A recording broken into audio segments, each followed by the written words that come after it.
আপনি এক বিসিএস নামক এক জঙ্গল ক্রিয়েট করছেন। এই জঙ্গলে আপনি হচ্ছে সব প্রফেশনকে নিয়ে আসতেছেন। আপনার বিসিএস সিভিল সার্ভিস, তাই না? এই সিভিল সার্ভিস এক্সাম ইঞ্জিনিয়াররা কেন? আপনি এমন একটা ইমারত, এমন একটা দেখান যেটা বাংলাদেশের ইঞ্জিনিয়ার নিজে করেছে। আমাদের দেশে কোনো কিছুতেই কিন্তু এডুকেশন ওইরকম আপ টু দা মার্ক না। মানে যে কোনো সেক্টরে আমরা যাই, যে কোনো পেশাতে এক্স্যাক্টলি, মানে এডুকেশন সাকস এক কথায় বলতে গেলে, ঠিক আছে না? আমাদের দেশে কি সফল ইঞ্জিনিয়ার্স নাই?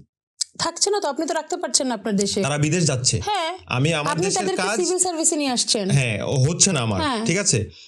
আমার দেশে কি ডক্টর নাই ভালো? হ্যাঁ আছে, রাখছেন না তো আপনি আপনার দেশে। চলে যাচ্ছে, কিন্তু চলে যাচ্ছে, তারপর সিভিল সার্ভিসে নিয়ে আসছেন না আপনি। আপনি এক বিসিএস নামক এক জঙ্গল ক্রিয়েট করছেন।